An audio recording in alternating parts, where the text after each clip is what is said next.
Okay. Oh, come on, I'm changing the fingers here. Why are you not making any different sounds? Hi. Welcome to Comedy Critiques. Yeah, you just got me in the middle of some band practice going on here. I thought I'd dust the old baby off after taking a look at this little movie. It's a little underground thing called School of Rock. Yep, one of those vehicles for Jack Black that was a big hit when it came out, but no one really seems to talk about it anymore. I mean, sure, it's no comedic masterpiece, but it's still a charming story that everyone in Gen Y remembers, only to be put into the vault of forgotten nostalgia that, like last week's episode, many people don't know if it still holds up. And that's what we're gonna be here to find out. So, let's take a look at... I just bought these strings for $50. Son of a bitch! So before we get to the film, we get the Paramount logo, joined with one of the most awesome songs ever to be placed with any production house logo.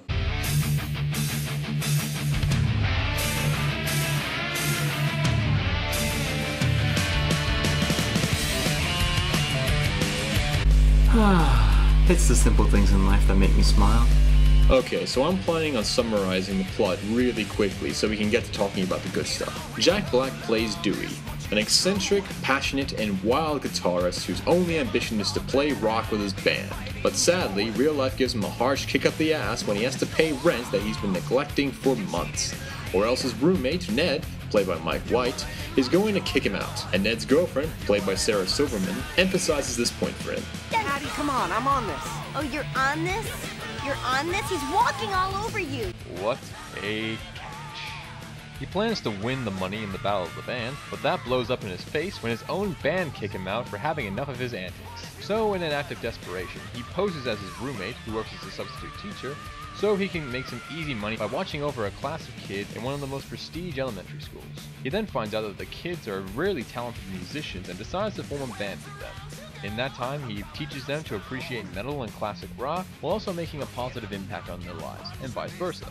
Though of course, since he is committing fraud, he eventually gets found out, and it looks like all his dreams have gone down the toilet. But with some good old-fashioned rebellion instilled in their hearts, the kids break out of school and get Jack Black out of his funk to play in the Battle of the Bands. They lose to Jack Black's old band, but that doesn't necessarily mean they've lost the war.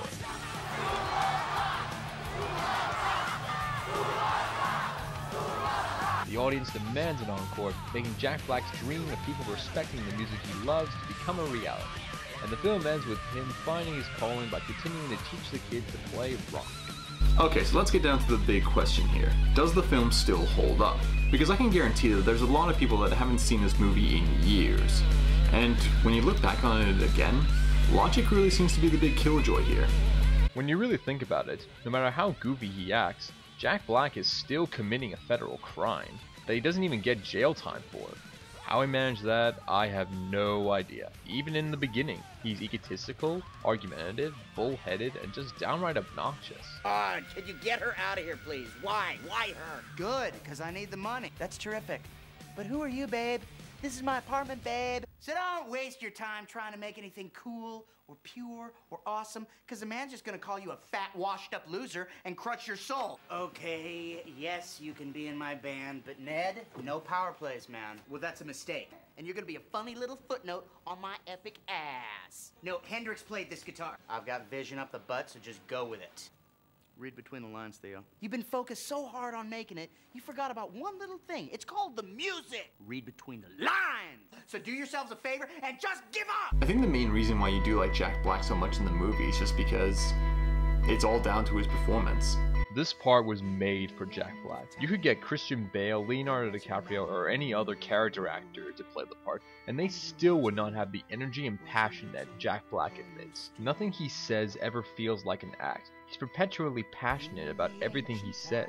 And even going back to the whole fraud argument, there are many rock stars who have done much worse. Now, I'm not going to say what he did was right or anything, but let's take a look at a few other crimes that other rock stars have been caught for.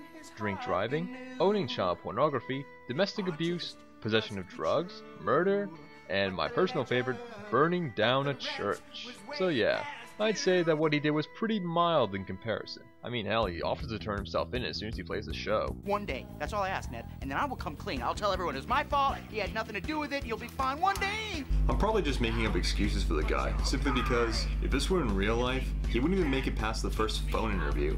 I mean, no background checks, no proof of identity, no nothing. I mean, I don't know what the interview process for a prestige school like this is, especially not an elementary school, but... You think I could cut out a little early today? I got some stuff I gotta do. Good work, people. We will continue with our lecture on the man when we return. You don't have to worry about me because I'm a hard ass. And if a kid gets out of line, I got no problem smacking him in the head. Oh, that. Yeah. We were singing. And we were learning. Okay, so just verbal abuse? No. Come on back this afternoon. It is the afternoon. I meant now. Well, I did study with Dr. Errol von Strassenberger. Bacon. Who? Oh, you don't know him? Oh, he's like one of the leading leaders in unusual methods. Actually, he's how I was appointed to the Presidential Council for Experimental Educationers.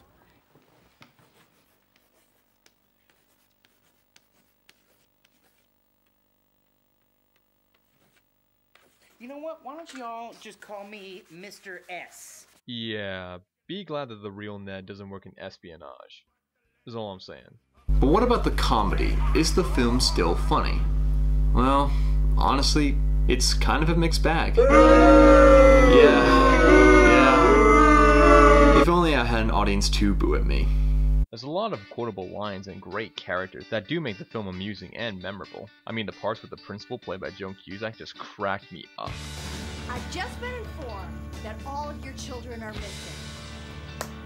So... And this scene at the end always gets me. Unbelievable. After everything he's done to you. That is so typical Ned. When are you gonna stop being a pushover? When are you finally gonna start sticking up for yourself?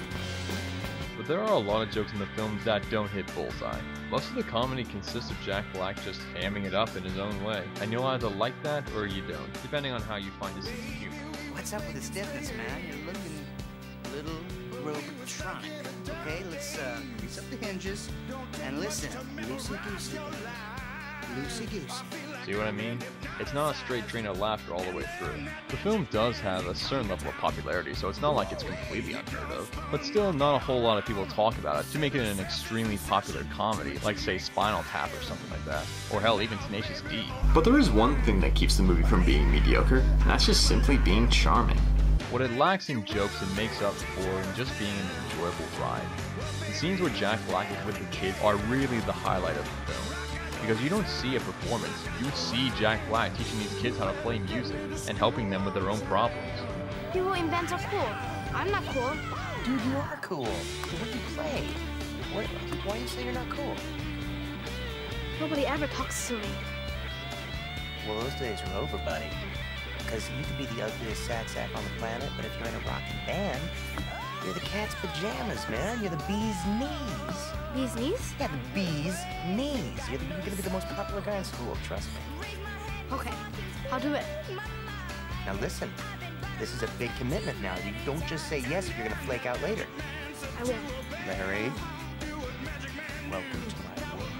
It's also the point of the film where Jack Black goes from being an egotistical loser to the guide of rebellion that these kids needed in their lives, even if they didn't know it, giving both them and himself a purpose. Speaking of the kids, you may recognize a couple of the child actors in this movie. Like this kid here is Miranda Cosgrove, aka Meg from Drake and Josh, and that one over there is Kaya Pratt, aka Penny from the Proud Family.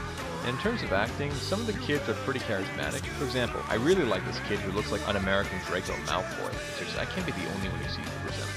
But then you have others that are more of what you would expect from child actors. I guess they just don't look as expressive next to the king of hamming himself. They just have that look on their face that either looks like they don't give a shit or they just don't have the talent to pull off the emotions that they were given.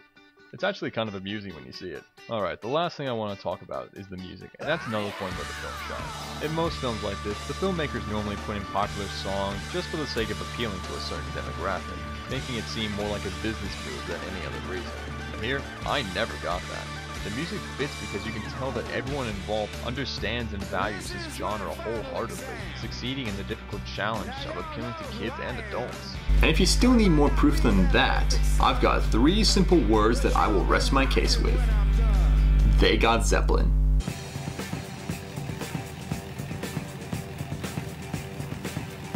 Yes, they were allowed to play a song by the band most notorious for never letting any film use their songs, not even Wayne's World. No stairway. Denied. But this PG Kids film got the seal of approval to play Immigrant Song? I guess Wayne World just needed a stadium of people. They didn't try hard enough. Lords of Rock, Led Zeppelin! Lords of Rock, Led Zeppelin! Grace us with your mighty love! And the moral of the story is, don't be too proud to beg. If it's something you really need, you might have to get on your knees. With 1,000 people behind you screaming. It's a good technique. So it's definitely not a perfect movie by any stretch of the imagination, but I still think it holds up. I mean, you have to get through a fair few black jokes in order to get to the good ones. And the plot is a pretty standard lying to get the story going tale that you've seen in a million other comedies. But you barely think about those elements for long as soon as it focuses on Jack Black with the kids.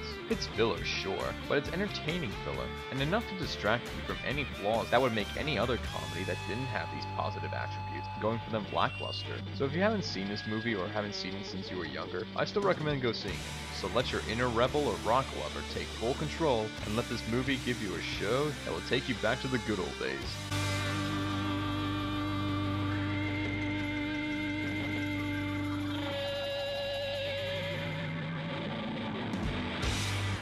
I'm the Media Dusk, and if you'll excuse me, I've got to go get some more strings for my guitar. I swear to God, that thing has not gotten me any shit, so if it breaks on me one more time...